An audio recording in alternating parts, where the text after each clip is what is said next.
യാ പറയും.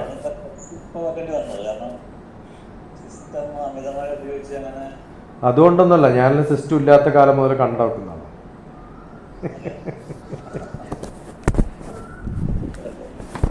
എല്ലാ മൃഗങ്ങളും നേരെയാ നോക്കുക. അവർക്ക് താഴെ നോക്കണമെങ്കിൽ കഴുത്ത് അങ്ങനെ തന്നെ താക്കും. മനുഷ്യൻ മാത്രമേ ഉള്ളൂ ഇങ്ങനെയുള്ളപ്പോഴും ഇങ്ങോട്ടും ഇങ്ങോട്ടൊക്കെ നോക്കണത്. അപ്പോൾ ഈ ഓരോ സമയത്തും കണ്ണ് ഇങ്ങോട്ടും ആക്കുമ്പോൾ നമ്മുടെ റെറ്റിനയുടെ ബാക്കിലേക്ക് ഫോക്കസ് ചെയ്യുന്ന അതിന് വല്ലാണ്ട് സ്ട്രെയിൻ വരും. അത് നമ്മളെ ഡീഫോക്കസ് ചെയ്യും. ശരിക്കും ഡീഫോക്കസിങ് ആണ് മയോപ്പിയ. ആ മയോപ്പിയ പാരമ്പര്യമായിട്ട് ഉണ്ടെങ്കിൽ അത് അടുത്ത ജനറേഷനും ഇതേ ഡീഫോക്കസിങ് പ്രോബ്ലംസ് വരും. നമ്മുടെ ജീനാണ് നമ്മുടെ പ്രോബ്ലത്തിൻ്റെ മിക്കവാറും കാര്യങ്ങൾ. പറയും എന്താ ചെയ്യേണ്ട. അതുകൊണ്ട് ബുദ്ധിമുട്ടാണ്, മെയിൻറ്റെയിൻ ചെയ്യാനേ പറ്റുള്ളൂ. മാനുഫാക്ചറിങ് ഡിഫക്റ്റുകൾ 80% നമ്മുടെ ഡിസീസൊക്കെ മാനുഫാക്ചറിങ് ഡിഫക്റ്റാണ്. ഒരു ഉദാഹരണത്തിന് എൻ്റെ അച്ഛൻ സ്ഥിരമായിട്ട് കഞ്ഞി കുടിക്കുന്ന ഒരാളാണെന്ന് വിചാരിക്കാം. അതിൻ്റെ ഒരു സ്റ്റൈലാണ് എൻ്റെ ജീവിതത്തിലുള്ളത്. ഞാൻ അടുത്ത ജനറേഷൻ മുതൽ ഞാൻ വീറ്റ് കഴിക്കുമ്പോൾ എൻ്റെ ബയോളജിക്കൽ സ്ട്രക്ചർ വല്ലാണ്ട് റീസ്ട്രക്ചർ ചെയ്യാൻ നോക്കും. അത് വേറെ വലിയ പ്രോബ്ലംസ് ഉണ്ടാക്കും. ഇപ്പം ഞാൻ നോൺ വെജിറ്റേറിയൻ കഴിച്ചുകൊണ്ടിരുന്ന ഒരാളുടെ മകനാന്ന് വിചാരിക്കാം. അവരുടെ ജീൻ, അച്ഛൻ്റെയോ അമ്മയുടെയോ ആരുടെയാണെന്നറിയില്ല, എനിക്കിപ്പോൾ അച്ഛൻ്റെ ജീനാണ് കിട്ടിയിട്ടുണ്ടാവുക.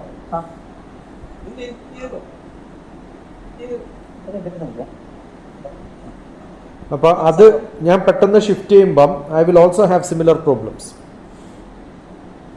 ഇത് നമ്മുടെ ഒരു സ്റ്റൈല് ഉണ്ടാക്കിയെടുത്തത് പെട്ടെന്ന് മാറ്റി. ഇപ്പം ഞാൻ സ്ഥിരമായിട്ട് ഇങ്ങനെ ഇരിക്കുന്ന ഒരാളാണ്. ഒരു ദിവസം രാവിലെ പോയി പണിയെടുത്താൽ എനിക്ക് മേല് ഫുൾ വേദനിക്കുമല്ലോ.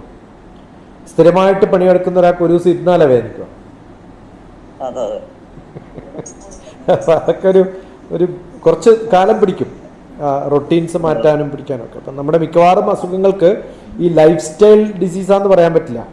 ലൈഫ് സ്റ്റൈൽ ഓൾട്ടറേഷൻസും മോഡിഫിക്കേഷൻസും വൈബ്രേഷൻസും ചേഞ്ചസും ഉള്ളപ്പോൾ ഉണ്ടാകുന്ന ഡിസീസുകളാണ്. ഓക്കെ, ഈ യൂണിവേഴ്സിറ്റിയുടെ രജിസ്ട്രാറുമായിട്ട് ഞാൻ കണക്ട് ചെയ്യാം, ഷിനു. അപ്പോൾ അദ്ദേഹത്തോട് ചോദിക്കണം ബാക്കിയുള്ള അഡ്മിനിസ്ട്രേറ്റീവ് പ്രോസസ്സുകൾ എന്തൊക്കെയാണ്, എപ്പോഴാണ് സബ്മിറ്റ് ചെയ്യാൻ പറ്റുക, എത്ര കാലം പിടിക്കും, how much is to pay, എന്താണ് പ്രൊസീജിയേഴ്സ്. കാരണം അതൊന്നും ഞാനൊരു അക്കാഡമീഷ്യൻ മാത്രമാണ്, എനിക്ക് യാതൊരു താല്പര്യവും ഇല്ലാത്തൊരു സംഭവമാണ്. ഞാനതിനകത്ത് ഇടപെടാറില്ല. അക്കാഡമിക്കായിട്ട് ചെയ്യാൻ പറ്റുന്ന കാര്യം എന്താ വെച്ചാൽ, ഒരു തിസിസിന് സാധാരണ വേണ്ടത്, ഇത് എഴുതാൻ വേണമെങ്കിൽ ഞാൻ പറയുമ്പോൾ സാധാരണ എല്ലാ തിസിസിനും വേണ്ടത് there has to be a synopsis, ഒരു ഹെഡിങ് വേണം. ആ ഹെഡിങ് വളരെ ബ്യൂട്ടിഫുൾ ആയിട്ടുള്ളൊരു ഹെഡിങ് ആവണം. ബ്യൂട്ടിഫുൾ എന്ന് പറഞ്ഞാൽ നിങ്ങളുടെ പുതിയൊരു കണ്ടുപിടുത്തമാവണം അതിൻ്റെ ഫോക്കസ്. ആ കണ്ടുപിടുത്തം എന്ന് പറയുന്നത് ഞാനിപ്പോൾ ചെയ്യുന്ന വർക്ക് ഇന്നതാണ് എന്ന് കൃത്യമായിട്ട് ബാക്കിയുള്ളവർക്ക് ധരിപ്പിക്കുന്ന തരത്തിലാവണം. എൻ്റെ തെയ്യം എന്ന് പറഞ്ഞിട്ടൊരു ബുക്ക് എഴുതാം, പക്ഷെ തെയ്യം എന്ന് പറഞ്ഞൊരു തിസിസ് ആരും എഴുതാറില്ല. ഒരു PhD തിസിസ് എഴുതുമ്പോൾ അതിൻ്റെ ടൈറ്റിൽ വേണ്ടത് എന്താണ് ഇതിൽ കണ്ടുപിടിക്കപ്പെട്ടിട്ടുള്ളതെന്ന് പറയണം. What is the innovative thing, what is the creativity that you have added, what is the new thing which you are telling the world. അപ്പോൾ അത് പിന്നെ പാരമ്പര്യമായ ഒരു കലാരൂപം, പാരമ്പര്യമായ ഒരു ജാതി രൂപ, അല്ലെങ്കിൽ അവരുടെ ഒരു കാസ്റ്റുമായിട്ട് ബന്ധപ്പെട്ടിട്ട് അവരുടെ ഒരു റിച്വലുമായിട്ട് ബന്ധപ്പെട്ടിട്ട് നടക്കുന്നതിൽ ആ spiritual content, reinventing the spiritual content or redefining the spiritual content or uplifting the philosophical aspects of the Indianized art forms among the downtrodden. അല്ലെങ്കിൽ ഇന്ന് കാസ്റ്റിൽ അല്ലെങ്കിൽ 4 തരത്തിലുള്ള കാസ്റ്റുകളാണല്ലോ സാധാരണ ഇത് ചെയ്യുക. അപ്പോൾ അവരുടെ ലൈഫ് സ്റ്റൈലും അവരുടെ തെയ്യവുമായിട്ടുള്ള ബന്ധം, അല്ലെങ്കിൽ ജനങ്ങളിൽ ഇതുണ്ടാക്കുന്ന ഇമ്പാക്റ്റുകൾ, അങ്ങനെയൊക്കെ എഴുതിയിട്ട് അതിൻ്റെ കൂടെ തെയ്യത്തിൻ്റെ കാര്യങ്ങൾ പറയുകയാണെങ്കിൽ, അല്ലെങ്കിൽ നോർത്ത് മലബാറിൽ എന്തുകൊണ്ട് ഇത് വന്നു എന്ന് കണ്ടുപിടിക്കുക. ബാക്കിയുള്ള ഭാഗത്തില്ലാണ്ട് നോർത്ത് മലബാറിൽ മാത്രം എന്തുകൊണ്ടാണ്.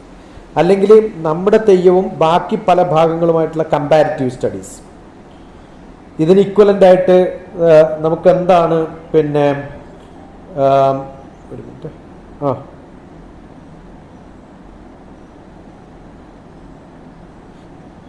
ഇക്വലൻ്റ് ആയിട്ട് നമുക്ക് എന്താണ് കർണാടകയിലുള്ളത്? ഒരു അതിരിന്ന് മറ്റേ അതിരിലേക്ക് മാറുന്ന സമയത്ത് what has happened, and definitely it has to be in English. Okay, അത് ചെയ്യാം, നമുക്ക് അതിന് ബുദ്ധിമുട്ടില്ല. അപ്പോൾ ഇങ്ങനെ എന്തെങ്കിലും ആവണം ടൈറ്റിൽ. രണ്ടാമത് വേണ്ടത് സിനോപ്സിസ് ആണ്. സിനോപ്സിസ് എന്ന് പറഞ്ഞാൽ അത് വായിച്ചാൽ എനിക്ക് ഇത് എന്തിനാണ് പഠിക്കുന്നത്, ഒബ്ജക്റ്റീവ് ആൻഡ് സ്കോപ്പ്, എന്തിനാണ് പഠിക്കുന്നത്, ഞാൻ എത്രത്തോളം പഠിക്കും. പറയൂ.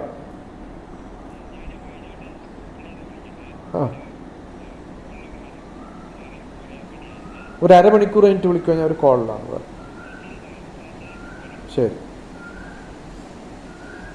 പിന്നെ അപ്പോൾ എന്താണ് നമ്മുടെ ഒബ്ജക്റ്റീവ് ആൻഡ് സ്കോപ്പ്, എന്തിനു വേണ്ടിയാണ് ഇത് പഠിക്കുന്നത്, ഞാൻ എത്രത്തോളം പഠിക്കുന്നുണ്ട്, എന്തിനു വേണ്ടി എന്നുള്ളത് വലിയ പ്രോബ്ലം.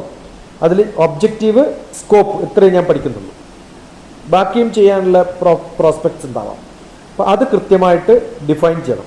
എന്താണ് പഠിക്കുന്നത്, എന്തിനാണ് പഠിക്കുന്നത്, എത്രത്തോളം പഠിക്കുന്നത്, അതിനെയാണ് സിനോപ്സിസ് എന്ന് പറയുക. അത് കൃത്യമായിട്ട് ഇതാണ് ഞാനൊരു എക്സ്പെക്റ്റഡ് കൺക്ലൂഷൻ, ഇതിൽ നിന്ന് ഇതാണ് എനിക്ക് മനസ്സിലായത്, അങ്ങനെ ഒരു 10 സെന്റൻസ് എഴുതിയ സിനോപ്സിസ് ആയി. ഓക്കെ. പിന്നെ ചെയ്യേണ്ടത് ഒരു ഇൻട്രൊഡക്ഷൻ ആണ്.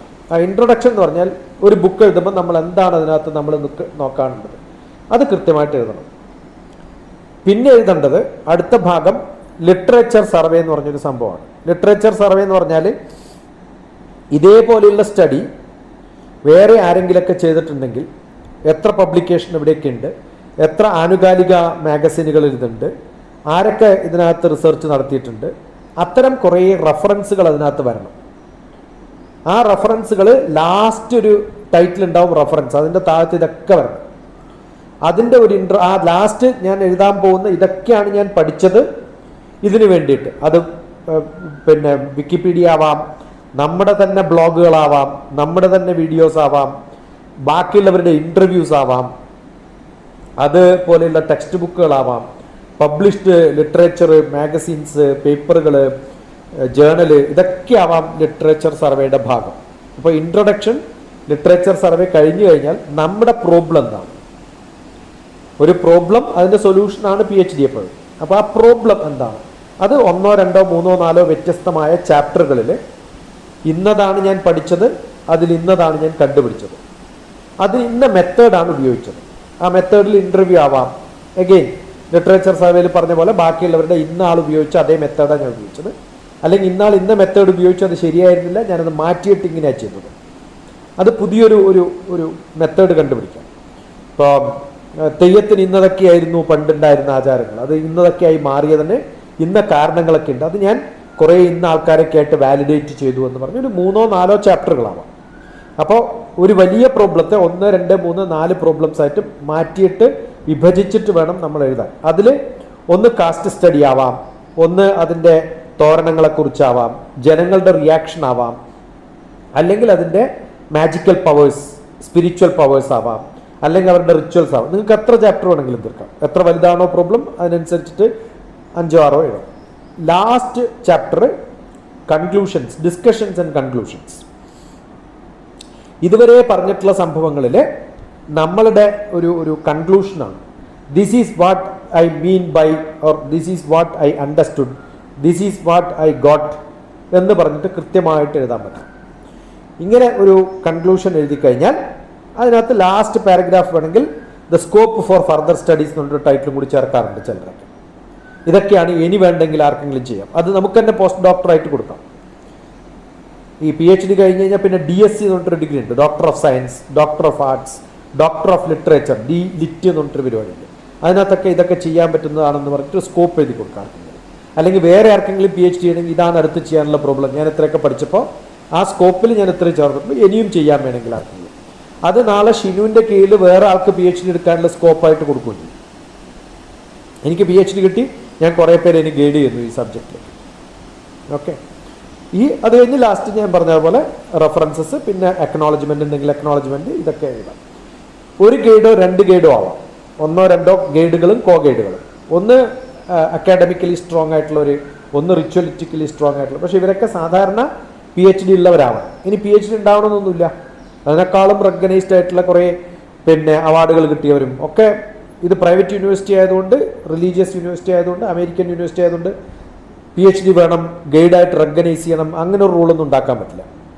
ഞാനിപ്പോൾ ഇഗ്നുവിൻ്റെ ഒക്കെ ഒരു PhD ഗൈഡായിരുന്നു കമ്പ്യൂട്ടർ സയൻസിന്. ഞാൻ കമ്പ്യൂട്ടർ സയൻസ് പഠിച്ച ആളായതുകൊണ്ടല്ല, പക്ഷേ എനിക്ക് കമ്പ്യൂട്ടറിലുള്ള വിജ്ഞാനം വെച്ചിട്ട് അന്നത്തെ വൈസ് ചാൻസലർ തന്നെ റെക്കഗ്നൈസ് ചെയ്യാം.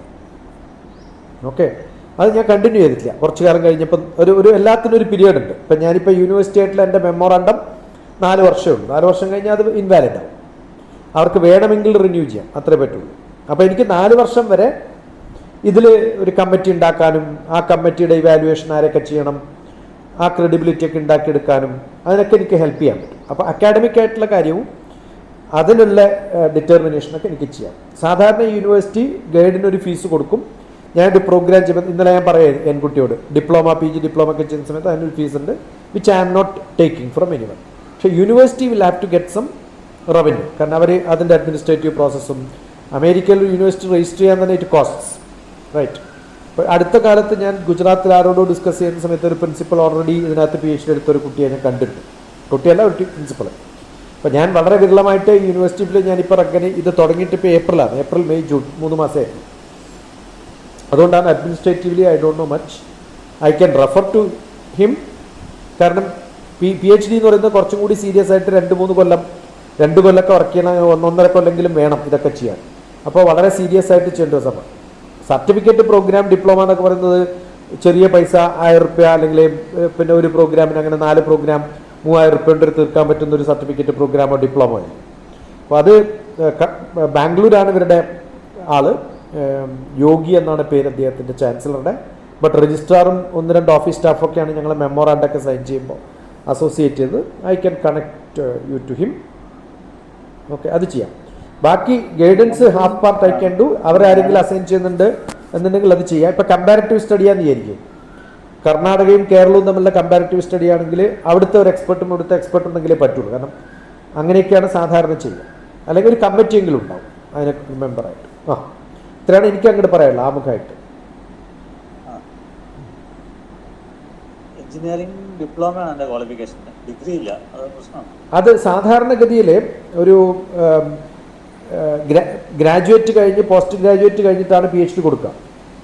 പക്ഷേ ഇതൊക്കെ അക്കാഡമിക് ആയിട്ടുള്ള ആക്ടിവിറ്റി ചെയ്യുന്നവർക്കാണ് ബാധകം.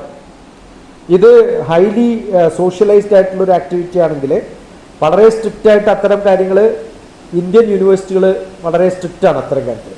അമേരിക്ക ഒരിക്കലും അത്തരം കാര്യങ്ങളിൽ സ്ട്രിക്റ്റ് അല്ല. അപ്പോൾ അതാണല്ലോ നമ്മുടെ അല്ലെങ്കിൽ പിന്നെ നിങ്ങൾ IIT പോയിട്ട് PhD ചെയ്തു, അല്ലെങ്കിൽ കേരള യൂണിവേഴ്സിറ്റി പോയി ചെയ്തു. എന്തുകൊണ്ടാണ് ഈ യൂണിവേഴ്സിറ്റിയിൽ വരുന്നത്? അത്തരം സ്ട്രിക്റ്റ് അല്ലാത്തത് കൊണ്ട്. നമ്പർ 1. നമ്പർ 2, ഫ്ലെക്സിബിൾ ആണ്. ഓക്കെ, അപ്പോൾ അല്ലെങ്കിൽ സാധാരണ 3 കൊല്ലമാണ് PhD. 3 കൊല്ലം എന്ന് പറഞ്ഞാൽ 5 കൊല്ലം വരെയൊക്കെ എടുക്കും. 8 കൊല്ലം എടുത്തിട്ടുള്ള ആൾക്കാരുണ്ടാവും. ഇത് നമുക്ക് 2 കൊല്ലം കൊണ്ട് നമുക്ക് തീരുമാനിക്കാവുന്ന ഒരു സംഭവം ആയതുകൊണ്ടാണ് നമ്മൾ ഫ്ലെക്സിബിൾ ആക്കുന്നത്. അപ്പോൾ അത്തരം ഫ്ലെക്സിബിലിറ്റി ഇതിനകത്തും ഉണ്ട്. അത് കൃത്യമായിട്ട് എനിക്കറിയില്ല. അത് ചിലപ്പോൾ ഒരു കമ്മിറ്റി റാറ്റിഫൈ ചെയ്യേണ്ടി വരും. എന്ന് വെച്ചാൽ ഷിനുവിൻ്റെ ഇത്രയും കാലത്തെ ക്രെഡിബിലിറ്റി ഒക്കെ കാണിച്ചു, ഒരു ബയോഡാറ്റ ഒക്കെ കൊടുത്ത് ഞാൻ ഇന്നൊക്കെയാണ് ചെയ്യുന്നത്, ഇതാണ് എൻ്റെ സ്പെഷ്യലൈസേഷൻ എന്ന് പറയുന്ന സമയത്ത് പറ്റില്ല, നിങ്ങൾ പോസ്റ്റ് ഗ്രാജുവേറ്റ്. ഇനി അഥവാ അങ്ങനെ പോസ്റ്റ് ഗ്രാജുവേഷൻ വേണമെങ്കിലും ഇഗ്നൂവിൽ രജിസ്റ്റർ ചെയ്ത് കഴിഞ്ഞാൽ വിത്ത് that age you can get A post graduate in history or something also is very simple. അപ്പോൾ അത് പാരലി ചെയ്യാൻ പറ്റുന്നേ ഉള്ളൂ. അങ്ങനെ ഉണ്ടെങ്കിൽ എനിക്കറിയില്ല, ഞാൻ പുതിയതായതുകൊണ്ടാണ് പറയണത്. I am being very open. അത് എന്നെ സംബന്ധിച്ചിടത്തോളം ഒരു പ്രോബ്ലമായിട്ട് കാണുന്നില്ല. അങ്ങനെയാണെങ്കിൽ ഇപ്പം ഇക്വലൻ്റലി ഗൈഡിനും ഒരു ക്വാളിഫിക്കേഷൻ വേണം. ഇപ്പം തെയ്യത്തിൽ PhD എടുത്തിട്ടുള്ള ആൾക്ക് തെയ്യത്തിൽ PhD ഗൈഡ് ചെയ്യാൻ പറ്റുള്ളൂ എന്നാണ് പിന്നെ UGCയുടെ തന്നെ. അപ്പോൾ ആദ്യത്തെ PhD എങ്ങനെ വരുന്ന ഒരു ചോദ്യം വരില്ലേ? കോഴിയാണോ മുട്ടയാണോ എന്ന് ചോദിക്കുന്ന പോലെ അല്ലേ? അതെ. അപ്പോൾ അതിലർത്ഥമില്ല, സാധാരണഗതിയിൽ അങ്ങനെ ഒരു അർത്ഥമില്ല. അതെ, അങ്ങനെ ഒരു അർത്ഥമില്ല. അപ്പോൾ ഇതൊക്കെ ഫ്ലെക്സിബിൾ ആണ്. നമ്പർ 1. നമ്പർ 2, ഇനി അഥവാ ഒരു ഗ്രാജുവേഷൻ പോസ്റ്റ് ഗ്രാജുവേഷൻ എടുക്കണമെങ്കിൽ there are lot of options. That's not a big issue. അത് ഇതേ യൂണിവേഴ്സിറ്റിയുടെ കീഴിൽ മാസ്റ്റേഴ്സും ഉണ്ട്. അത് യോഗയിലും ഒക്കെയാണെന്ന് മാത്രം. ആ വെബ്സൈറ്റിലൊന്ന് പോയി നോക്കുക. Yoga university of the Americas എന്ന് പറഞ്ഞിട്ട് കംപ്ലീറ്റ് എഴുതി ടൈപ്പ് ചെയ്ത് കഴിഞ്ഞാൽ കിട്ടും. ഞാൻ അയച്ചുതരാം, അല്ലെങ്കിൽ ഒന്ന് ലിങ്ക് അയച്ചുതരാം.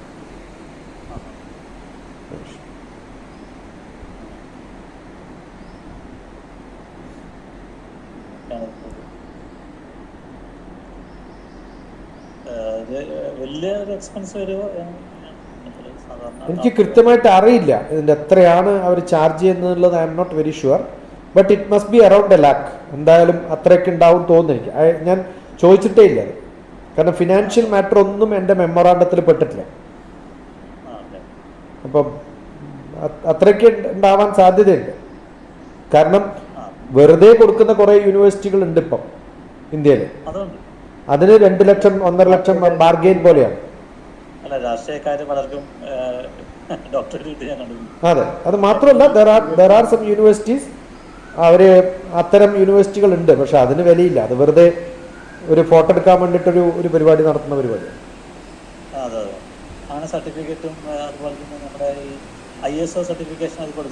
അതെ, അല്ല, ഇത് എനിക്ക് വേണ്ടത് എന്താ വെച്ചാൽ, ഇപ്പം നിങ്ങൾ ചെയ്യുന്നൊരു വർക്ക് നമുക്കൊരു റെഫറൻസ് ആയിട്ട് നമ്മുടെ 1-2 ലൈബ്രറികളൊക്കെ വെക്കാൻ പറ്റിയാൽ അതാണ് അതിൻ്റെ ഒരു അസറ്റ് എന്ന് പറയുന്നത്. അത് ആരെങ്കിലും കണ്ട് പഠിച്ച്,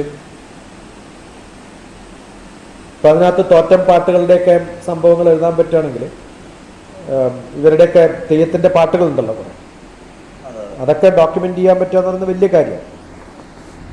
പിന്നെ ഇത് മാത്രമല്ല, അങ്ങനെ ഒരു ഷിനു ഒരാൾ എടുക്കുമ്പോൾ ഇത്തരം കേരളത്തിൽ നോർത്ത് മലബാറിൽ നിന്ന് താല്പര്യമുള്ള കുറേ പേര് വരും.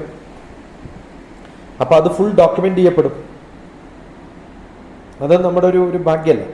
അപ്പം അങ്ങനെയാവുന്ന സമയത്ത് നാളെ ഷിനുവിന് ഗൈഡ് ചെയ്യാൻ പറ്റും. ഷിനു വിൽ ബിക്കം ആ സമയത്ത് ചിലപ്പം that can be also part of the യൂണിവേഴ്സിറ്റിയിൽ റവന്യൂവിൽ വരുമ്പോൾ നിങ്ങൾക്ക് അതിൻ്റെ പാർട്ട് കിട്ടും. ഇതൊക്കെ പോസിബിളാണ്.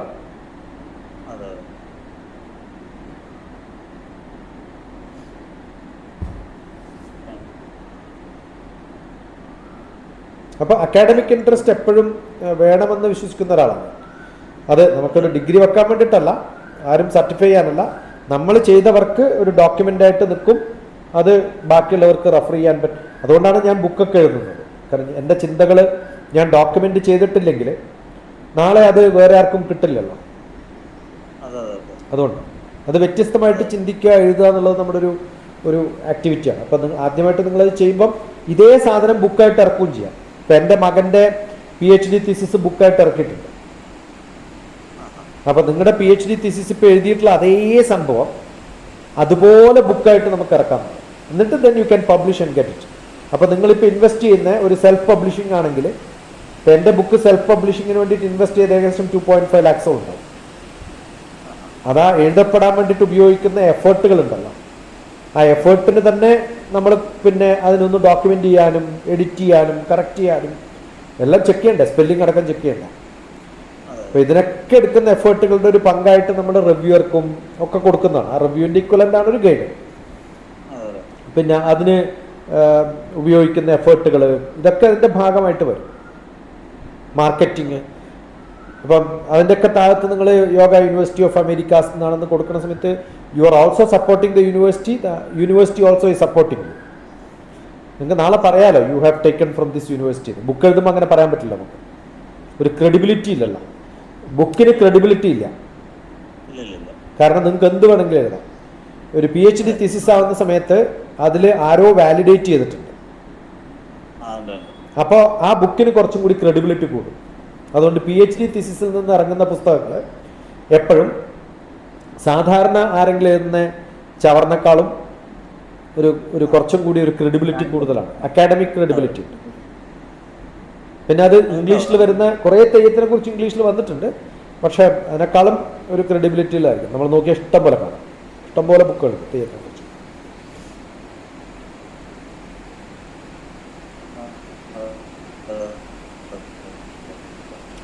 ഇതൊരു ചെറിയൊരു സിഗ്നൽ പ്രോബ്ലം.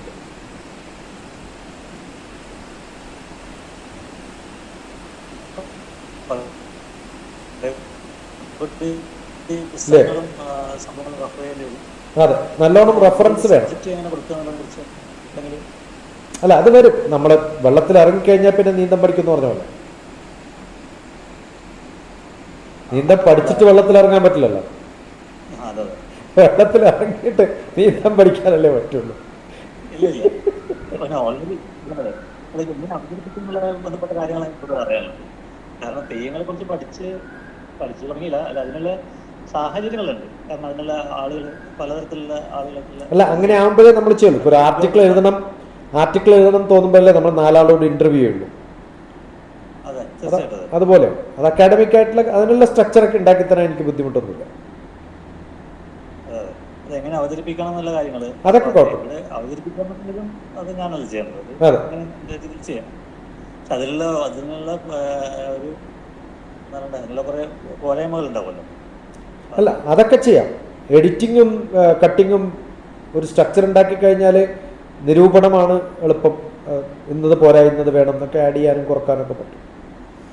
അതെ അതെ. പിന്നെ അല്ല, ഓൾറെഡി ഞാൻ ആളുകളുടെ ഇടയിൽ ഇത് ഇന്റർവ്യൂ എടുക്കാനും പിന്നെ ഈ തോറ്റം പാട്ടുകൾ, അല്ല, ഒരു തോറ്റം പാടുന്ന ഒരാൾ എന്നെ വന്ന് സമീപിച്ചിട്ടുണ്ട് ഓൾറെഡി. ഓക്കെ. അദ്ദേഹത്തിന്റെ തോറ്റം ഡോക്യുമെന്റ് ചെയ്യണം, അദ്ദേഹത്തിന് ഇന്റർവ്യൂ ചെയ്തിട്ട് ഡോക്യുമെന്റ് ചെയ്യണം. അദ്ദേഹത്തിന് ആരും ഇതുവരെ ഇന്റർവ്യൂ ചെയ്തിട്ടില്ല. പലരും വലിയ ആൾക്കാരൊക്കെ ചെയ്തിട്ടുണ്ട്. അത് അദ്ദേഹത്തിന് കുറച്ച് തോറ്റം പാട്ടുകളൊക്കെ അറിയാം. അത് പബ്ലിക്കലി ഇതുവരെ വന്നിട്ടില്ല. അത് എന്നോട് ചെയ്ത് തരാൻ വേണ്ടി പറ്റുമെന്ന് പുള്ളി എന്നോട് ചോദിച്ചിട്ടായിരുന്നു. ഓക്കെ. ഞാനത് ചെയ്യാന്ന് പറഞ്ഞു. പിന്നെ ഒരു തരത്തിലാണ് ഞാൻ ചെയ്തില്ല. അപ്പൊ അങ്ങനെയുള്ള കുറച്ച് പേരുണ്ട്. കുറെ പല രീതിയിലുള്ള, അത് പല വിഭാഗം. സാർ നേരത്തെ പറഞ്ഞില്ലേ, പല വിഭാഗങ്ങളുണ്ടല്ലോ. ഇപ്പൊ നമ്മുടെ നാട്ടിൽ തന്നെ ആയാലും ഇവിടെ പിന്നെ ഈ വണ്ണാൻ വിഭാഗത്തിലുള്ള ആൾക്കാരെ കൂടെ ഇവിടെ തേൻ കിട്ടുന്നത്. പിന്നെ മലയ പണിക്കന്മാർ, പിന്നെ പുലയ വിഭാഗത്തിലുള്ളവർ, പിന്നെ വേലന്മാര്, അവരാണ് ഇവിടെ കൂടെ കിട്ടുന്നത്. പിന്നെ ഈ മലയോര മേഖലയൊക്കെ നടുവിൽ ഭാഗത്തേക്ക് വരുമ്പോൾ മാവിലന്മാരുണ്ട്. അതെ, മാവിലന്മാരുടെ തെയ്യം എൻറ്റയർലി ഡിഫറെന്റ് ആണ്. പണിക്കന്മാരുടെ ഡിഫറെന്റ് ആണ്. പെരുവണ്ണാന്മാരുടെ, വണ്ണാന്മാരുടെ ഡിഫറെന്റ് ആണ്. അതെ. പിന്നെ ഈ ഇവിടെ നമ്മുടെ കൂളാമ്പി തൊട്ടിലൊക്കെ ഉണ്ടായിരുന്ന ആൾക്കാർ കരിമ്പാലന്മാര്. അതെ, തെയ്യം വളരെ വ്യത്യസ്തമാണ്. മാവിലന്മാരും കരിമാലന്മാരും കുറച്ച് അടുത്തടുത്ത് ബന്ധം ഉണ്ടാവായിരിക്കും. പക്ഷെ വണ്ണാന്മാരുടെയും പിന്നെ പണിക്കന്മാരുടെയും കുറച്ച് ഡിഫറെന്റ് ആണ്. ഡിഫറെന്റ് ആണ്. പിന്നെ നെൽക്കത്തായ വിഭാഗത്തിന്റെ തെയ്യം. അതെ അതെ. കാസർഗോഡ് ഭാഗത്ത്, കർണാടകത്തിലുള്ള ഒരു ഇൻഫ്ലുവൻസ് അതിനകത്ത് കാണാനും പറ്റും. അതുണ്ട്. അപ്പൊ അത് കുറേയൊക്കെ ഈ പ്രദേശങ്ങൾക്ക് അനുസരിച്ചിട്ടുള്ള സ്വാധീനമുണ്ട്. ഇപ്പൊ കരിമ്പാലന്മാരും സാറ് നേരത്തെ പറഞ്ഞ പോലെ, ഡോക്ടർ നേരത്തെ പറഞ്ഞ പോലെ, കരിമ്പാലന്മാരും മാവിലന്മാരുടെയൊക്കെ തെയ്യങ്ങളിൽ കുറെ എവിടെയൊക്കെയോ കുറെ സാമ്യതകളുണ്ട്. അതുണ്ടാകുന്ന കാരണം ഒരു പരിധിവരെയൊക്കെ അവർ മലമ്പ്രദേശങ്ങളിൽ താമസിക്കുകയും അവരുടെ ആചാരങ്ങൾ ആ രീതിയിൽ വന്നുപെടുകയും ചെയ്തതാണ്. അതെ, അവര് അടുത്തടുത്തുള്ളവർ തന്നെയാണ്, അവര് വ്യത്യാസമുള്ളവരല്ലല്ലോ. അതെ. അപ്പൊ അത് നമ്മുടെ ഇവിടെയൊക്കെ ഇപ്പോൾ നമ്മുടെ എൻ്റെ നാട്ടിലൊക്കെ വെച്ചാൽ ആൾക്കാർ കുറച്ചും കൂടി എന്താ പറയുക, വെസ്റ്റേൺ സിസ്റ്റമായിട്ടൊക്കെ കൾച്ചറിലൊക്കെ ഒരുപാട് മാറ്റം വന്നു. അത് തെയ്യത്തിൽ അതിൻ്റെതായ മാറ്റം ഉണ്ടായി. തെയ്യത്തിന്റെ ക്വാളിറ്റി അവിടെ കുറയും ചെയ്തു. അല്ല, ഇപ്പം അത് കുറെ പാർട്ടികളുടെ ആവശ്യത്തിന് ഉപയോഗിക്കുന്നുണ്ട്. അതുണ്ട്. അതിപ്പോഴും വന്നുകൊണ്ടിരിക്കുകയാണ്. അത് ഡെയിലി ഇങ്ങനെ വന്നുകൊണ്ടിരിക്കുകയാണ്. അതെ, മിസ്യൂസിങ് നല്ലോണം ഉണ്ട്. സിനിമകൾ ഉണ്ടായിക്കൊണ്ടിരിക്കുന്നുണ്ട് ഒരു ഭാഗത്ത്.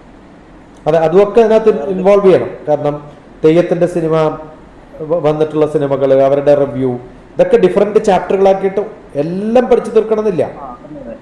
തെയ്യത്തിന്റെ തെയ്യവുമായി ബന്ധപ്പെട്ട് ഇപ്പൊ കാന്താര സിനിമ കർണാടകത്തിൽ ഇറങ്ങിയിട്ടുണ്ട്. ഇവിടെ കളിയാട്ടം വന്നിട്ടുണ്ട്. അതെ. അപ്പൊ അങ്ങനെയുള്ള പിന്നെ പത്മശ്രീ പുതിയായിട്ട് എനിക്ക് നല്ല പരിചയമുണ്ട്. പത്മശ്രീ കിട്ടിയ ആള്. അപ്പൊ ഇവിടെയുള്ള ഞാനിപ്പോ ഇതുവരെ മനസ്സിലാക്കിയിട്ടുള്ള കാര്യങ്ങൾ വളരെ കുറവാണ്. കാരണം ഇനി അങ്ങോട്ട് നേരത്തെ പറഞ്ഞ പോലെ വെള്ളത്തിൽ ഇറങ്ങാനുള്ളതാണ് എന്നുള്ളൂ. ഇപ്പൊ കരക്കേണ്ടത്ര. അല്ല, ഒരു കാര്യം എന്ന് വെച്ചാൽ നമ്മളൊരു ഡിഗ്രി എന്നൊക്കെ വരുന്ന സമയത്ത് കുറച്ചും കൂടി, അല്ലെങ്കിൽ ഒരു ബുക്ക് എഴുതാന്നൊക്കെ തീരുമാനിച്ച് ചെയ്യുമ്പോൾ കുറച്ചും കൂടി എഫേർട്ട് എടുത്തിട്ട്. അതെ, പക്ഷെ അത് ഈ ഒരു ബൗണ്ടറി വെച്ചിട്ടില്ലെങ്കിൽ എന്തോ അൺഎൻഡിങ് ആയിട്ട് പോകും.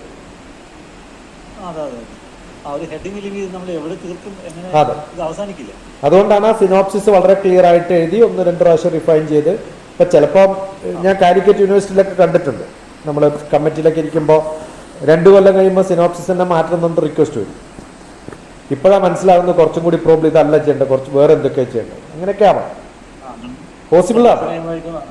സിനാപ്സിസ് ഇതല്ല വേറെ, അപ്പോൾ ഇതുവരെ ചെയ്തതൊക്കെ വേസ്റ്റ് ആവും. അത് വേസ്റ്റ് അല്ല, അത് നമ്മൾ കുറച്ചും കൂടി അറിവ് കൂടുമ്പോഴല്ലേ മനസ്സിലാവുക ഇതല്ല. കുറച്ച് കൂടുതൽ പഠിക്കേണ്ടി വരും, അല്ലെങ്കിൽ അതെ. കൂടുതൽ ഏരിയയിലേക്ക് പോകണം. അതെ, അതൊരു ഇതാണ്. ഇപ്പൊ ഓൾറെഡി ഉള്ള ഹെഡിങ് എന്ന് പറയുന്നത് ഒരു വിഷയമാണ്. കാരണം അത് എന്ത് എന്നുള്ളത് അല്ല, അത് നമുക്ക് 3-4 പ്രാവശ്യം ഇരുന്ന് റിഫൈൻ ചെയ്താലേ നടക്കുള്ളൂ.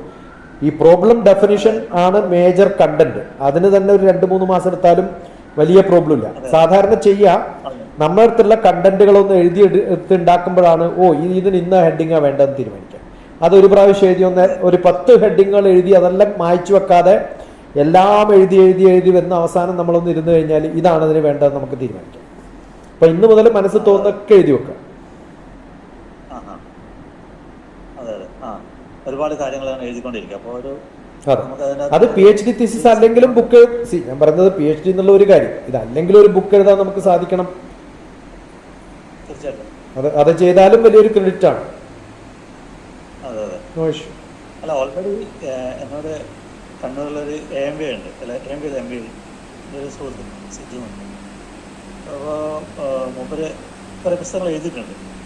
അപ്പോൾ കഴിഞ്ഞ തവണ വന്നപ്പോൾ കഴിഞ്ഞ അപ്പുറത്തെ വർഷം എന്നോട് കണ്ണൂരിലെ തെയ്യങ്ങളെ കുറിച്ച്, അത് കണ്ണൂരിലെ തെയ്യം എപ്പോഴും നടക്കുന്നുള്ളത്, അതിൻ്റെ തെയ്യത്തിൻ്റെ ചരിത്രങ്ങളൊന്നുമല്ല, എപ്പോഴൊക്കെയാണ് തെയ്യമുള്ളത്, എവിടെയാണ് തെയ്യമുള്ളത്, പുറമേ നിന്ന് ഒരാൾ വന്നു കഴിഞ്ഞാൽ എവിടെ തെയ്യമുണ്ട്, ഏത് സമയത്ത് തെയ്യമുണ്ട്. ചില തെയ്യങ്ങളൊക്കെ ഡേറ്റ് വ്യത്യാസമൊക്കെ ഉണ്ടാവും, ഡേറ്റ് തീരുമാനിക്കുന്നതൊക്കെ മുൻകൂർ തീരുമാനിക്കാത്തൊക്കെ ഉണ്ടാവും.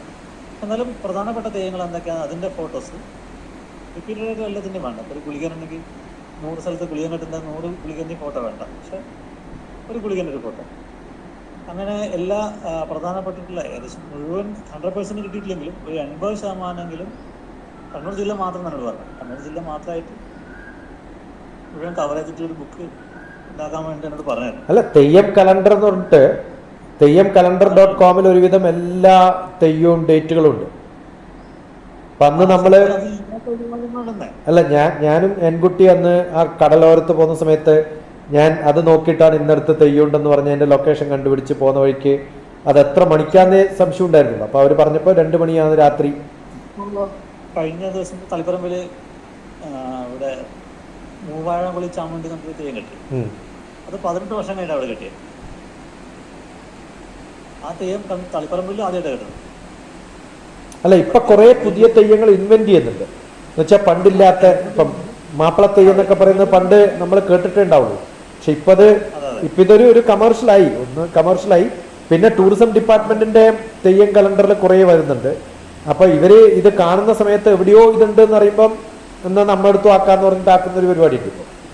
അതുകൊണ്ട് പിന്നെ ചില ആളുകൾ ഇപ്പോൾ ഒരു എക്സാമ്പിൾ പറയുകയാണെങ്കിൽ, ഒരു ഫാമിലിയിൽ ഉള്ള ഒരാൾക്ക് അവർ തറവാട്ടിൽ തെയ്യമുണ്ട്.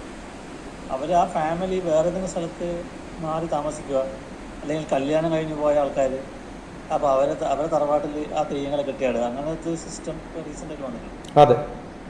നടുവിൽ ഭാഗത്തുള്ള കുറേ തെയ്യങ്ങൾ നമ്മുടെ ഈ പഴയങ്ങാടി, നരിക്കൂട് ആ ഭാഗത്തൊക്കെ മാവലന്മാർ കെട്ടുന്ന തെയ്യങ്ങൾ കെട്ടുന്നുണ്ട്. അപ്പോൾ അത് കെട്ടാനുള്ള കാരണം എന്ന് വെച്ചാൽ അതിന് ആൾക്കാർ അവിടെ ഉണ്ട്. ഇതെല്ലാം ഇതിന്റെയൊക്കെ അവസാനത്തെ അല്ലെങ്കിൽ ആദ്യത്തെ തുടക്കം എന്ന് പറയുന്നത് പൈസയാണ്. പിന്നെ ഇതെല്ലാം ചെലവുള്ള സംഭവമാണല്ലോ.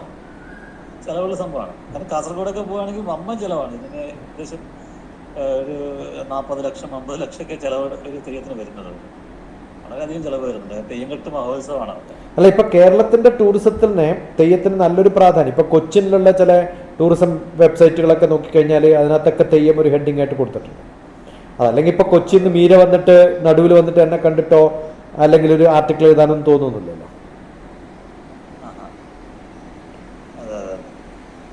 അല്ല, ഓൾറെഡി വെബ്സൈറ്റ് ഉണ്ടാക്കുന്നതിനെ കുറിച്ച് ഒരു പ്ലാൻ നമുക്ക് ഉണ്ടായിരുന്നു നേരത്തെ. വെബ്സൈറ്റ് ഉണ്ടാക്കുക, പുറമേ നിന്ന് വരുന്ന ആളുകൾക്ക് വേണ്ടിയിട്ട് അതിനുള്ള ഓൾറെഡി ഉള്ള ഒരു അക്കോമഡേഷൻ, ഒരു ലോഡ്ജിങ് ഏതെങ്കിലും ഒരു സ്ഥലമായിട്ട് ഹൈറ്റ് ചെയ്തിട്ട് അവർക്ക് റിസർച്ച് ചെയ്യാനോ അല്ലെങ്കിൽ അവർക്ക് കൂടെ പഠിക്കാനോ അല്ലെങ്കിൽ അവർക്ക് തെയ്യങ്ങൾ കാണാനോ അതിനെക്കുറിച്ച്. പിന്നെ ഈ തെയ്യം കലാകാരന്മാരുടെ ബാക്കി ജീവിതം ഉണ്ടല്ലോ, കുറേ ഇപ്പം പല തെയ്യം ആർട്ടിസ്റ്റുകളുടെയും അല്ലെങ്കിൽ തെയ്യം കലാകാരന്മാരുടെയും തെയ്യം ട്രഡീഷണലായിട്ട് നടത്തുന്നവരുടെ വീട്ടിലൊക്കെ പോയി കഴിഞ്ഞാൽ ഈ തുണി മെയിൻറ്റെയിൻ ചെയ്യുക, അവരുടെ ഇന്നത്തെ എല്ലാം വാടക എടുക്കുന്ന പോലെ അല്ലല്ലോ, അന്ന് അവരെന്നെ ഉണ്ടാക്കണ്ടേ. അത് ഒരു കൊല്ലത്തെ എഫേർട്ടാണ് ചിലപ്പം ഇതിൻ്റെ പിന്നെ ഓരോ സംഭവങ്ങളും മേടിച്ച് സൂക്ഷിച്ചു വെക്കുക, തുന്നിക്കൂട്ടുക, കീറിപ്പോയത് മാറ്റുക, പട്ടയുണ്ടാക്കുക. ഒരു പിന്നെ വലിയ ഒരു മുടി കെട്ടണമെങ്കിൽ അതിനുണ്ടാക്കുന്ന മുള തന്നെ ഉണക്കിയെടുത്ത് ലൈറ്റാക്കി, ഏറ്റവും ലൈറ്റാക്കിയിട്ട് കീറിയെടുത്ത് മുറിച്ച് കെട്ടി വെച്ചാലല്ലേ അടുത്ത തെയ്യത്തിന് ഉപയോഗിക്കാൻ പറ്റും. അപ്പം അതൊക്കെ അങ്ങനെ തന്നെ കാലാകാലങ്ങളായി സ്ട്രക്ചറിൽ സൂക്ഷിക്കുന്ന ആൾക്കാരാണ്. അതെ, ചമയങ്ങൾക്കൊക്കെ നല്ല പണിയെടുക്കേണ്ടവർ. ചമയങ്ങളിൽ പലപ്പോഴും ആളുകൾ കാണാത്തൊരു ഭാഗമാണ് ഈ തെയ്യത്തിന്റെ ചമയെ ബന്ധപ്പെട്ടുള്ള കാര്യങ്ങൾ. അതെ, അണിയലങ്ങൾ ഉണ്ടാക്കുന്നത് പറഞ്ഞാൽ അണിയലങ്ങൾ ഉണ്ടാക്കുന്ന ഒരു സംഭവം ഇവിടെ ശ്രീകണ്ഠാപുരത്തുണ്ട്. ഒരു കഥയാണ്. മരത്തില് അതിനായി വർക്ക് ചെയ്യുന്ന ഒരുപാട് ആളുകളുണ്ട്. അപ്പൊ അവരെ കുറിച്ചൊന്നും അധികം ആൾക്കാർ കൂടുതൽ ഇതായിട്ട്. പിന്നെ ആയുധങ്ങൾ ഉണ്ടാക്കുന്ന കാസർഗോഡ് ഭാഗത്തൊക്കെ ഒരുപാട് സ്ഥലങ്ങളുണ്ട്. തിരുവായുധങ്ങൾ ഉണ്ടാക്കുന്ന തെയ്യത്തിന്റെ ആയുധങ്ങൾ ഒരുപാടുണ്ടല്ലോ. ആയുധങ്ങൾ ഉണ്ടാക്കുന്ന ഒരുപാട് ആൾക്കാർ. അണിയലങ്ങൾ ഉണ്ടാക്കുക എന്ന് പറഞ്ഞാൽ പിന്നെ അതിന്റെ ഈ അപ്പോൾസ്ട്രി, അതിന്റെ മറ്റുള്ള ടൈലറിങ് വർക്കുകൾ അങ്ങനെ ചെയ്യുന്ന ഒരുപാട് ആൾക്കാർ. പിന്നെ ഈ പെയിന്റിങ്, അതുപോലെ തന്നെ ഈ തെയ്യത്തിന്റെ ക്ഷേത്രങ്ങളിൽ ഉണ്ടാക്കുന്ന ശില്പങ്ങളുണ്ട്, മരത്തിന്റെ ഒക്കെ. അതുണ്ടാക്കുന്ന ഈ പയ്യന്നൂർ ഭാഗത്തും അങ്ങനെയുള്ള കുറച്ച് ആ ഭാഗത്തുള്ള ഒരു ആൾക്കാർ, കുഞ്ഞിമംഗലം, അതുപോലെയുള്ള ഒരുപാട് ആളുകൾ. അങ്ങനെ പോയി കഴിഞ്ഞാൽ ഇതിനകത്ത് ഒരുപാട് കുറെ ചെയ്യാനുണ്ടാവും. ഞാൻ പറഞ്ഞത് ആദ്യം ഒരു ഫ്രെയിം ഉണ്ടാക്കിയിട്ട് അതിനകത്ത് നമ്മൾ ചിത്രം വരച്ചു തുടങ്ങുമ്പോൾ പാമ്പിനെ വരയ്ക്കുമ്പം ആദ്യം പേപ്പർ തീരുമാനിച്ചില്ലെങ്കിൽ പാമ്പിന്റെ നീളം കൂടി അടുത്ത പേപ്പറിലും കൂടി പോകുമല്ലോ. ഒട്ടിച്ചൊട്ടിച്ച് വൈഡ്, വളരെ വൈഡും വളരെ കോംപ്ലക്സും പഠിക്കാൻ തുടങ്ങുമ്പോൾ വീണ്ടും പിന്നെ ഏരിയ മാറുന്ന സ്വഭാവമുള്ള. അല്ല, അതുകൊണ്ട് വ്യത്യസ്തമായ പേപ്പറുകളിൽ വ്യത്യസ്തമായ ഇത്തരം സംഭവങ്ങൾ കാറ്റഗറൈസ് ചെയ്ത് എഴുതുക, അല്ലെങ്കിൽ വ്യത്യസ്തമായ ഫയലുകൾ ഉണ്ടാക്കുക, അതിനൊക്കെ ഡിഫറെൻറ്റ് ഹെഡിങ്സ് കൊടുക്കുക. എന്നിട്ട് ഇതൊക്കെ ചാപ്റ്ററുകളാക്കാൻ പറ്റുമെന്ന് ആലോചിക്കാം. ആ എത്ര ചാപ്റ്ററുകൾ കൂട്ടിച്ചേർത്തിട്ട് നമുക്കൊരു തീസിസ് ആക്കാൻ പറ്റും, അല്ലെങ്കിൽ ഒരു ബുക്ക് ആക്കാൻ പറ്റും. രണ്ടും പാരലലി ഞാൻ പറഞ്ഞത്. ഞാൻ യൂണിവേഴ്സിറ്റിയുടെ സംസാരിക്കാനുള്ളവരുടെ അഡ്മിനിസ്ട്രേറ്റീവ് ആയിട്ടുള്ള രണ്ടാളുടെ നമ്പർ ഞാനിപ്പോൾ തന്നിട്ടുണ്ട്. ഓൾറെഡി ഷിനുവിന് അയച്ചു. ഞാൻ അവർക്കും അയച്ചു കൊടുത്തിട്ടുണ്ട്. തെയ്യത്തിനെ കുറിച്ച് PhD വേണ്ടിയിട്ട് ഷിനു ചോദിക്കുന്നു. അപ്പോൾ അവരോട് കൃത്യമായിട്ട് അതിൻ്റെ ക്വാളിഫിക്കേഷനും അല്ല, ഈ അഡ്മിനിസ്ട്രേറ്റീവ് ആയിട്ടുള്ള കാര്യം പാരലലി നടത്താം. കാരണം അവർക്ക് തെയ്യത്തിനെ കുറിച്ചോ ഇപ്പോൾ പറഞ്ഞ ഒറ്റ ഡിസ്കഷനും തെയ്യത്തിൻ്റെ ഇന്നതാണ് പഠിക്കുന്നതെന്ന് പറയാം. അഡ്മിനിസ്ട്രേറ്റീവ്ലി എന്താ വേണ്ടതെന്ന് പറഞ്ഞാൽ, അപ്പോൾ അതിന് നമുക്ക് മിനിമം വേറൊരു ക്വാളിഫിക്കേഷൻ വേണം, അല്ലെങ്കിൽ ഇന്നതൊക്കെയാണ് ചെയ്യേണ്ടതെന്ന് പറഞ്ഞാൽ അത് പാരലലി ചെയ്ത് കഴിഞ്ഞാൽ വി ക്യാൻ ഗോ ഹെഡ്. അപ്പോൾ സംസാരിച്ചിട്ട് കണ്ടന്റ് കയ്യിൽ വെക്കുക. അതിനിപ്പോൾ ചിലവൊന്നുമില്ലല്ലോ. സാധാ അവർ അഡ്മിനിസ്ട്രേറ്റീവ് സ്റ്റാഫാണ്, അല്ലെങ്കിൽ അതിൻ്റെ രജിസ്ട്രാറോ അങ്ങനെയുള്ള ആൾക്കാരാണ്. ഞാനുമായിട്ട് ബന്ധപ്പെട്ടുള്ള 2 പേരുടെ നമ്പർ തന്നിട്ടുണ്ട്. Just call dum. എന്നിട്ട് എന്തൊക്കെയാണ് ഇതിനകത്ത് ചെയ്യാനുള്ളത്, ഇങ്ങനെയാണ് ചെയ്യേണ്ടത്, എപ്പോൾ തുടങ്ങാൻ പറ്റും, എപ്പോൾ തീർക്കാൻ പറ്റും, എന്ത് ക്വാളിഫിക്കേഷനാണ് വേണ്ടത്, എന്തൊക്കെയാണ് ഗൈഡൻസ്, നിങ്ങളെന്താ തരിക, what should I give you, അത്തരം കുറേ കാര്യങ്ങൾ ചോദിച്ചു കഴിഞ്ഞാൽ അത് പാരലലി ചെയ്യാം. കാരണം അത് പാരലലി ചെയ്യുമ്പോഴേ, ഇപ്പോൾ ഒരു കമ്മിറ്റി ഉണ്ടാക്കണമെങ്കിൽ അതിനകത്ത് ആൾക്കാരെയൊക്കെ കണ്ടുപിടിച്ച് അതൊക്കെ ചെയ്യുമ്പോഴത്തേക്ക് നിങ്ങളുടെ സമയം പോകും. നിങ്ങൾ റെഡി ആകുമ്പോൾ അത് റെഡി ആയിട്ടില്ലെങ്കിൽ പിന്നെ പ്രശ്നമാവും, ഡിലേ ആവും. So just process it. ഇതിപ്പം സാധാരണ ഒരാളെ പോലെ അവർ ചെയ്യുന്ന ബിസിനസ്സാണ്, നമ്മളും ചെയ്യുന്ന ബിസിനസ്സാണ്. Just talk to them and then get it. അവർ കർണാടകയിലാണ്, ബാംഗ്ലൂരാണ്, ഹെഡ് ക്വാർട്ടേഴ്സ് ബാംഗ്ലൂരാണ്. ഞാൻ കണ്ടിരുന്നു, ഒരാളെ ഞാൻ കണ്ടിരുന്നു, മറ്റാളെ ഞാൻ പേഴ്സണലി കണ്ടിട്ടില്ല. അപ്പോൾ അവരോടൊന്ന് ചോദിക്കാം. അവർക്ക് യോഗ യൂണിവേഴ്സിറ്റിയാണ് അവരുടെ ഒരു ആക്ടിവിറ്റി. മറ്റൊന്ന് ഇൻ്റർനാഷണൽ യോഗ, വലിയ സംഭവങ്ങൾ, ലക്ഷക്കണക്കിന് ആൾക്കാർ ചേരുന്ന യോഗ പരിപാടികളൊക്കെ നടത്തുന്നൊരു കോർഡിനേഷനാണ് അദ്ദേഹം ചെയ്യുന്നത്. ഞാൻ തിരുവനന്തപുരത്ത് ഒരു പീസ് കോൺഫറൻസിൽ എനിക്കൊരു അവാർഡ് കിട്ടുമ്പോൾ അദ്ദേഹത്തിന് ഉണ്ടായിരുന്നു അവിടെ. അങ്ങനെയാണ് ഞാൻ കണ്ടതും പരിചയപ്പെട്ടത്. ലാസ്റ്റ് ജാനുവരി എത്രയായിട്ടുള്ളൂ, പോയി 5-6 മാസമായിട്ടുള്ളൂ ഞങ്ങൾ പരിചയപ്പെട്ടിട്ട്.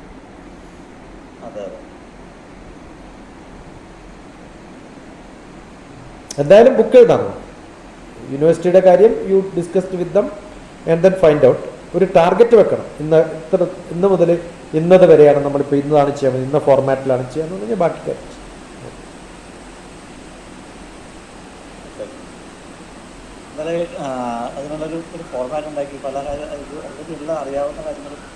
എല്ലാം ഒന്ന് എഴുതി വെച്ച് കഴിഞ്ഞാൽ ഫോർമാറ്റ് ചെയ്യാൻ എളുപ്പമാണ്. അതെ, കുറെ കല്ലും സിമെന്റും ഒക്കെ വേണമെന്ന് നമുക്ക് അറിയാമല്ലോ, മരവും വേണമെന്നറിയാം. പിന്നെ അതെല്ലാം കൂടി ഏടെ വെക്കണം എന്ന് വെച്ചാൽ കട്ടിലേടെ വെക്കേണ്ടത്, ജനലേടെ വെക്കേണ്ടതെന്ന് പ്ലാൻ ഉണ്ടാക്കാൻ പ്രോബ്ലം ഇല്ല. അതെന്റെ പണിയാണ്. ഏതൊക്കെ ഒരു പല പല ഏരിയകൾ ആദ്യം കണ്ടുപിടിക്കുക. എല്ലാം എഴുതി വെക്കണം. നമ്മൾ ഓരോ സംഭവങ്ങളും either write it in a document form in a computer and then send it, അല്ലെങ്കിൽ പേപ്പറിൽ എഴുതി വെക്കാം. എന്നിട്ട് ഫോർമാറ്റ് ആക്കുന്നത് നമുക്കാക്കാം. ഇപ്പോൾ ഫിലോസഫിയിൽ ഒരു ലേഡിയൊക്കെ കുറേ കാലമായിട്ട് PhD എഴുതാൻ പറ്റാണ്ട് ഫോർമാറ്റ് ഹാഫായി, പ്രോബ്ലം ആകുന്നില്ല, ഗൈഡും കൺഫ്യൂസ്ഡ് ആണ്. ഞാൻ അത്ര 2 മാസം കൊണ്ട് പരിപാടിയാക്കി കൊടുത്തു.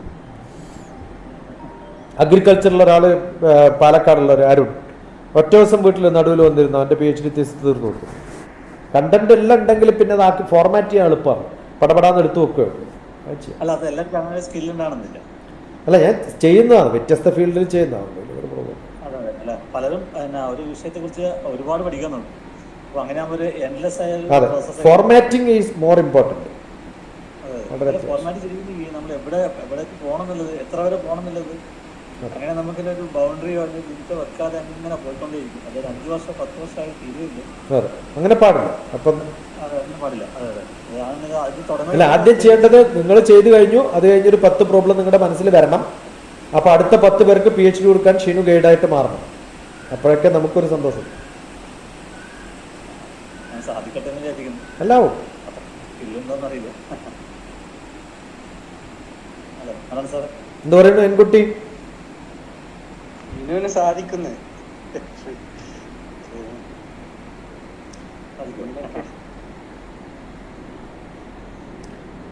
അങ്ങനെ ഒരു തോട്ട് വന്നുണ്ടാ, ചിന്തിച്ച് നടപ്പിലാക്കാൻ ഷീനുവിന് പറ്റും. കുറേയായില്ലേ ഷീനു എന്നെ കാണുന്നത്. അല്ല, മെനക്കെടുന്ന ഒരാൾക്ക് പറ്റും. മെനക്കെടുമ്പോൾ അതിന് ആ ഒരു ബെനിഫിറ്റ് ഉണ്ടാവണ്ടേ.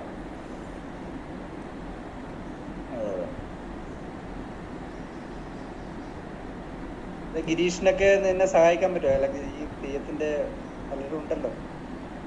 അല്ല, അങ്ങനെയുള്ള ഒരുപാട് സുഹൃത്തുക്കളുണ്ട്.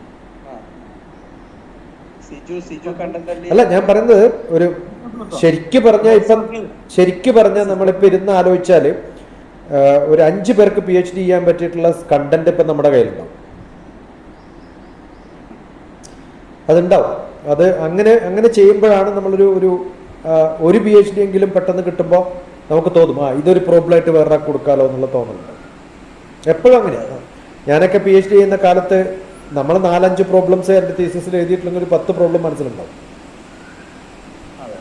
അതെപ്പോഴും അങ്ങനെ. ഒരു മല കയറുമ്പോഴല്ലേ അടുത്ത മല കാണുള്ളൂ, അല്ലെങ്കിൽ ഒരു മലയെ നമ്മൾ കാണുള്ളൂ. അതെ അതെ, ഇതിപ്പോൾ ഒരു പ്രോബ്ലത്തെ കുറിച്ച് പഠിക്കുമ്പോഴാണ് ഇത് നമ്മൾ കാണാത്ത പുതിയ പ്രോബ്ലങ്ങളെ കണ്ടെത്താൻ വേണ്ടി പറ്റും. അത് എഴുതി ഉണ്ടാക്കുകയോ അല്ലെങ്കിൽ അതിനെക്കുറിച്ച് പഠിക്കുമ്പോൾ മാത്രമേ കൂടുതലായിട്ട് കാര്യങ്ങൾ ഇതാവുന്നു. ഏതായാലും ഞാൻ ഇതിൽ കുറച്ച് കാലമായിട്ട് ഇതിലേക്ക് ഇറങ്ങി. അപ്പോൾ അതിനെക്കുറിച്ച് സാധാരണ യൂട്യൂബ് അതിന്റെ അഡ്മിനിസ്ട്രേറ്റീവ് പ്രോസസ്സ് നോക്കിക്കോളൂ. ഇനിയിപ്പോൾ നിങ്ങൾക്ക് മാസ്റ്റേഴ്സ് ഉണ്ടായാലേ പറ്റുള്ളൂ, അല്ലെങ്കിൽ ഇന്ന് ഉണ്ടായാലും അത് നമ്മൾ എവിടെയെങ്കിലും വേറെ എവിടെയെങ്കിലും രജിസ്റ്റർ ചെയ്തിട്ട് ഉണ്ടാക്കിയെടുക്കാം. That's not an issue.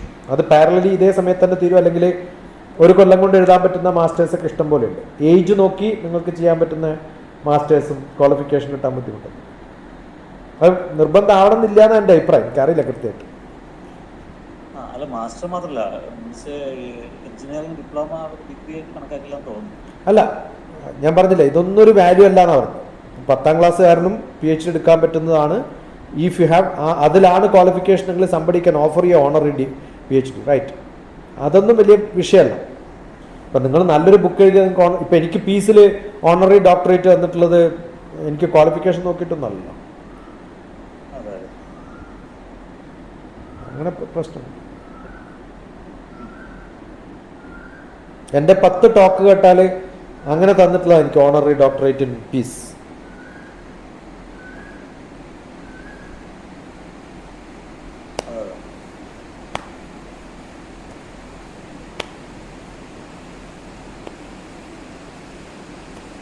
പെൺകുട്ടി ഇങ്ങനെ ആലോചിക്കുക, എഡ്യൂക്കേഷനിൽ ഒരു PhD ചെയ്താണ്. അല്ല, ചെയ്യടാ, സത്യം പറയാം, അതല്ലേ ആലോചിച്ചത്. അതല്ല, ഓണററി കിട്ടുമെന്ന്. ഓണറി സ്പീച്ച് കൊടുത്തിട്ട്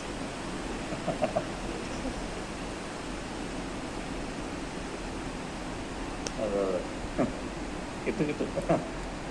അല്ല, ഏതായാലും ഞാൻ എന്റെ കൂടെ പഠിക്കാൻ ഒരാൾ വേണ്ടേ? കൂടെ അറിഞ്ഞ 2-3 ആൾ പിടിച്ചു കഴിഞ്ഞാൽ സുഖമായിട്ട് പറ്റും. അതെ അതെ. അപ്പോൾ ഒരു ആളായത്. കോംപ്ലിമെന്റ് ചെയ്യും. ഒരാൾ കലാപരമായിട്ടുള്ളത്, മറ്റേത് ലിറ്ററേച്ചർ, മറ്റേത് ആർട്ട് ഫോംസ്, മറ്റേത് സോഷ്യൽ ഇമ്പാക്ട്സ്, മറ്റേത് ആ കാസ്റ്റുകളുടെ അവരുടെ ഈ തെയ്യം കെട്ടുന്ന ആൾക്കാരുടെ വിദ്യാഭ്യാസം, അവർ മാറിയിട്ടുള്ള സംഭവങ്ങൾ. ഇപ്പം എൻ്റെ കൂടെ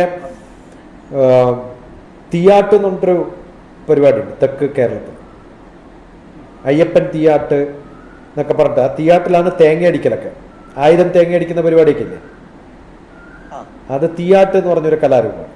അത് കാലിക്കറ്റ് യൂണിവേഴ്സിറ്റിയിലെ ഫിസിക്സിന്റെ ഒരു സീനിയർ പ്രൊഫസറാണ്. അയാള് സാറ്റർഡേ സൺഡേ ഒക്കെ തീയാട്ട് ചെയ്യും. ഹോളിഡേയ്സിലും ഒക്കെ തീയാട്ടിന്, അയ്യപ്പൻ തീയാട്ടിന് പോയിട്ട് 1000 തേങ്ങ അടിക്കുന്നതാണ്. 10,000-ലധികം തേങ്ങകളൊക്കെ അടിക്കുക. അപ്പൊ അതിലുണ്ടാകുന്ന ഒരു ട്രാൻസ് എന്ന് പറയുന്ന ഒരു സ്റ്റേറ്റ് ഉണ്ടല്ലോ, ഈ തെയ്യത്തിനും ഒക്കെ കോമൺ ആയിട്ടുള്ളതാണ്. ആ ട്രാൻസ് സ്റ്റേറ്റിലെത്തുമ്പം പ്രെഡിക്റ്റ് ചെയ്യാൻ പറ്റുന്ന കുറേ സംഭവങ്ങൾ. നമ്മളല്ലാണ്ടായി മാറും. We get into trance. അതൊരു ബ്ലിസ്സിന്റെ അങ്ങേയറ്റത്തെ ഫോമാണ്. So we become join with God. ആ ഒരു അവസ്ഥയിലേക്ക് എത്തുന്നതാണ്. അതാണ് യോഗ.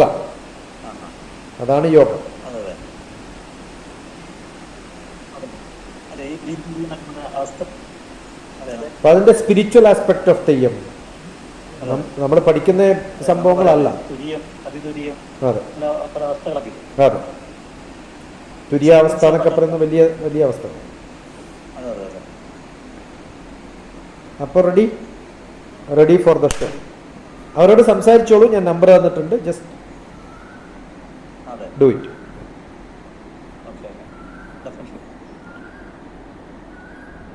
എനിക്ക് തോന്നുന്നു വിജില ആക്റ്റീവാണ് രാവിലെ തന്നെ.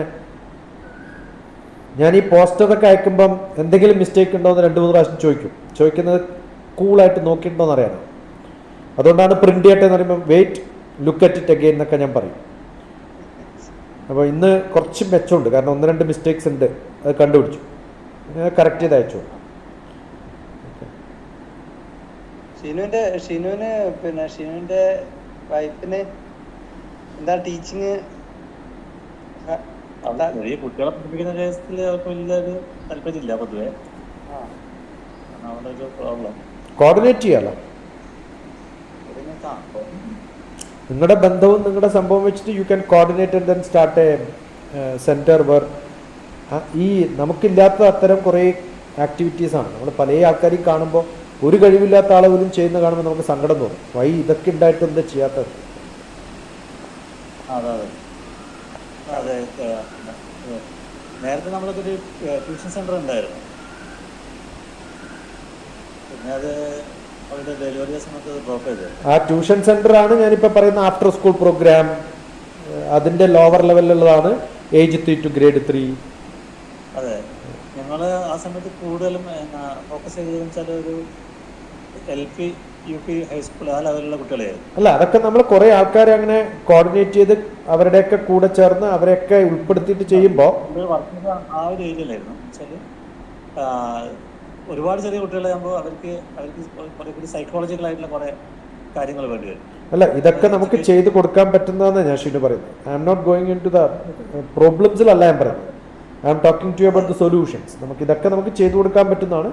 അത് കോർഡിനേറ്റ് ചെയ്തിട്ട് കുറച്ച് ഇൻട്രസ്റ്റ് ഉണ്ട്, സെന്റർ നടത്തണം എന്ന് ആഗ്രഹം ഉണ്ടെങ്കിൽ വി കുഡ് സ്റ്റാർട്ട്. ഇപ്പൊ വിജില ഇപ്പം മൂത്താളെ വേർത്ത് അയക്കുന്നില്ല, സ്വന്തം സ്കൂളിൽ തന്നെ മതി എന്ന് പറഞ്ഞു. ഇപ്പം 4 കഴിഞ്ഞ് 5 ഞാൻ 5ാം ക്ലാസ്സിലേക്ക് അവിടെ തന്നെ അനൗൺസ് ഇറ്റ്. ഞാൻ ഏജ് 3 to age 7 എന്നുള്ളത് മാറ്റി ഏജ് 3 to age 10 ആക്കി. രാവിലെ കറക്ഷൻ അതാ പറഞ്ഞത്. നമുക്ക് എൻ്റെ കുട്ടീനെ ഞാൻ ഇവിടെ തന്നെ പഠിപ്പിക്കണേ, we will continue it here. അതൊരു ബോൾഡ് ഡിസിഷനാണ്. ബോൾഡ് ഡിസിഷൻ എന്ന് പറഞ്ഞാൽ ഒരു ഇമ്പാക്റ്റ് എന്താ വെച്ചാൽ സാഹിത്യ സമാജം, സ്പോർട്സ് ഡേ, അതൊന്നും കുട്ടിക്ക് കിട്ടില്ല. കാരണം ഇതൊക്കെ സ്ട്രക്ചേർഡ് സ്കൂളിലേ ഉള്ളൂ. അതൊരു 7ാം ക്ലാസ് കഴിഞ്ഞിട്ട് കിട്ടിയാൽ മതി ഞാൻ സാധാരണ വെച്ചത്. അപ്പം അത് കഴിഞ്ഞാൽ പിന്നെ പഠനമേ ഉള്ളൂ, ഈ കളിയൊന്നും നടക്കൂല. പക്ഷെ ആ സോഷ്യൽ സ്കിൽ ഉണ്ടാക്കാൻ പറ്റുന്ന ഒരു ഗ്രൂപ്പ് ഉണ്ടെങ്കിൽ അപ്പം അതാ ഞാൻ പറഞ്ഞു, 1, 2, 3 സെന്റർ ഉണ്ടെങ്കിൽ അവർ തമ്മിലൊരു മിക്സ് ചെയ്തിട്ടൊക്കെ ചെയ്യാൻ പറ്റും നമുക്ക്.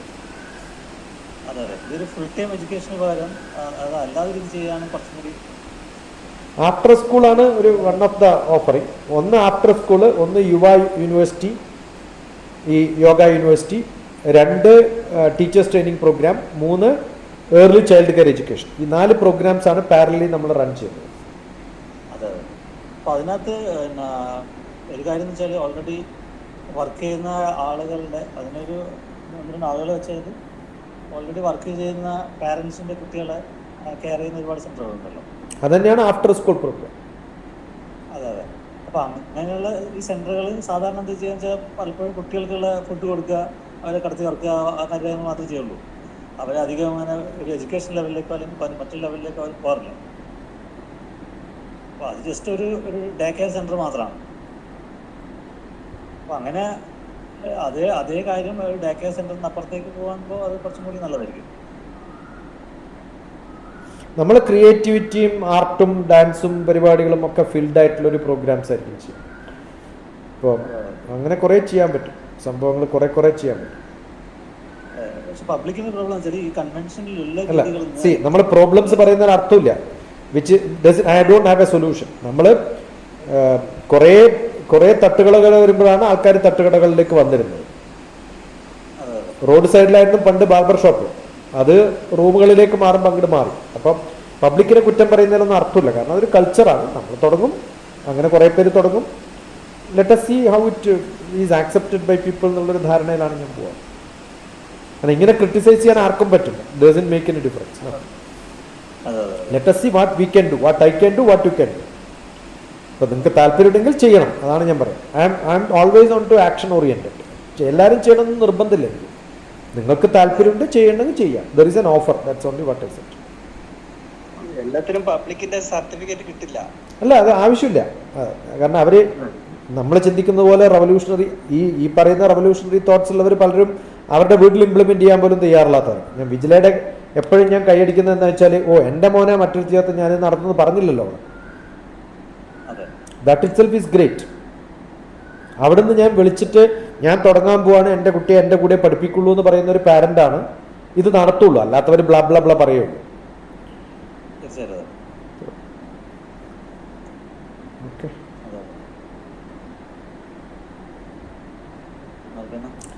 ശരി. ആ കോൺഫിഡൻസ് ആണ് വേണ്ടത്. അതെ, ഞാനിപ്പോൾ മെയ് എൻഡിൽ വരണമെന്നുണ്ട്. പക്ഷെ എനിക്ക് മെയ് എൻഡിൽ 1-2 നെഗോസിയേഷൻസ് നടക്കുന്നുണ്ട്. ഡൽഹിയിലും ഒരു 4 ദിവസത്തെ ഒരു പ്രോഗ്രാം. ഞാൻ ഏതോ ഒരു പ്രോഗ്രാമിൻ്റെ എൻ്റെ ബുക്ക് റിലീസിന് പോയത് ഒരു സ്കൂൾ വെനു മാത്രമായിരുന്നു. അവരുടെ പ്രിൻസിപ്പൾ ഒരു ലെറ്റർ അയച്ചിട്ടുണ്ട് ഇന്നലെ. I want to talk to me. അവരുടെ സ്കൂൾ തുറക്കുന്നതിൻ്റെ മുമ്പിലുള്ള ഒരു മെയ് എൻഡിലാണ് അവർ ഡേറ്റ് കണ്ടിരിക്കുന്നത്. ഞാൻ അതാണ് വിജിലൻ്റെ അടുത്ത് ഞാൻ കുറച്ച് ഉഴപ്പുന്നത്. എൻ്റെ ഡേറ്റ് കൊടുക്കാണ്ടിരിക്കാൻ കാരണം അതാണ്. പക്ഷെ ചെയ്യാൻ പറ്റുന്ന കാര്യമുള്ളൂ. Now she is very capable actually. ഇത് 22-ന് വരുന്നില്ലേ? അല്ല, ഞാൻ ആ ഡേറ്റ് കൃത്യമായിട്ട് അറിയില്ല. ഞാൻ ഡൽഹിയിൽ നിന്ന് ഇങ്ങോട്ട് ട്രാവൽ ചെയ്യുമോ, അവിടെ പോയിട്ട് ഡൽഹിയിൽ നിന്ന് വരുമോ, എന്തായാലും വരണമെന്നുണ്ട്. ഞാൻ പറഞ്ഞില്ല, അത് ലാസ്റ്റ് ആക്കിയത് അതുകൊണ്ടാണ്. 25-26 ആക്കാൻ കാരണം അതുകൊണ്ടാണ്. ഓക്കെ,